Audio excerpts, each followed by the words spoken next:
Good afternoon. My name is Cliff McManus.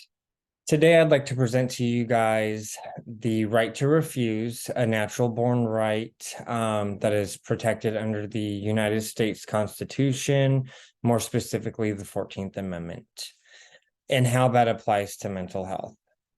I live in Oklahoma, and Oklahoma has a statute named Title 43A, which states a person with a mental illness cannot be committed to an inpatient psychiatric hospital against their will unless they pose a threat to the safety of themselves or others.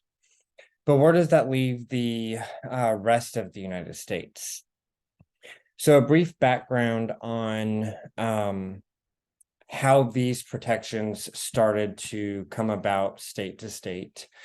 In 1868, the 14th Amendment of the United States was ratified. This amendment states that no state shall deprive any person of life, liberty, or property without due process of law. Due process of law basically means going through the court system. So back to mental health. In the early 1900s, it was common to see somebody who had any sort of mental illness just locked away in a facility, and unfortunately, indefinitely.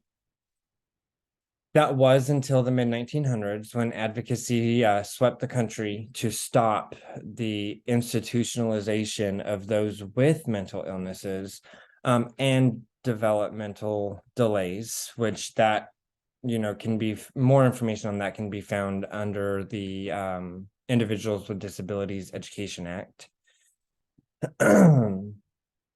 This advocacy was upheld with the 14th Amendment as the backbone to this movement.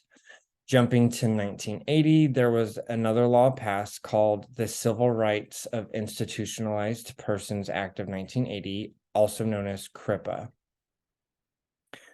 Currently, it's not easy like it used to be to have somebody committed against their will into a psychiatric facility. There's steps that have to happen before that can be done. And the broad verbiage in the 14th Amendment does offer protection, and there are various other acts and policies introduced by the federal government that can help protect our individual liberties that are, again, a natural born right as a United States citizen. The problem with this is, though, the 14th Amendment does not offer solid guidance on what it should look like before you can emergency detain or involuntarily commit somebody to an inpatient facility.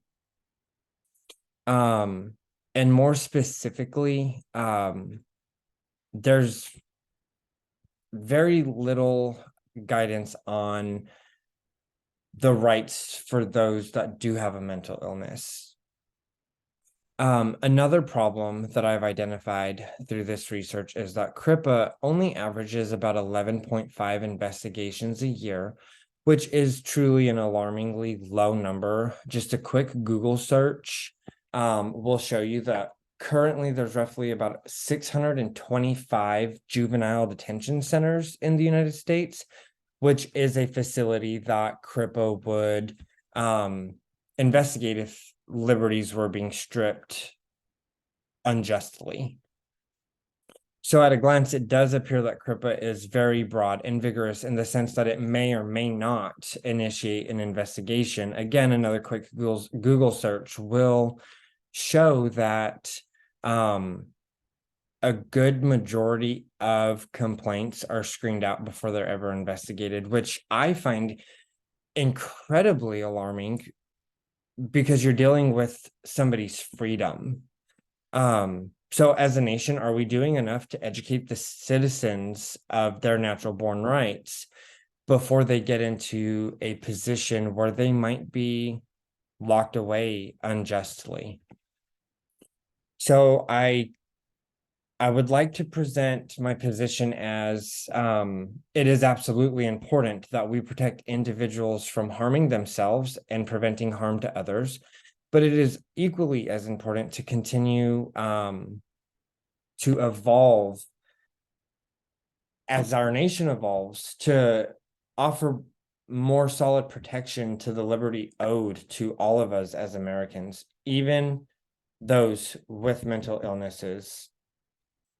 So I would like to recommend to policymakers that in the interest of not just those that are vulnerable to having their liberty stripped away, so those with mental illnesses, developmental delays, juveniles who don't have the most structured home life or background, that we modify and enhance current laws to offer professionals who make the decisions to involuntarily commit an individual a more structured guideline on what qualifies one to be involuntarily committed through what is known an emergency detention, which is what happens when somebody is placed into an inpatient facility against their will.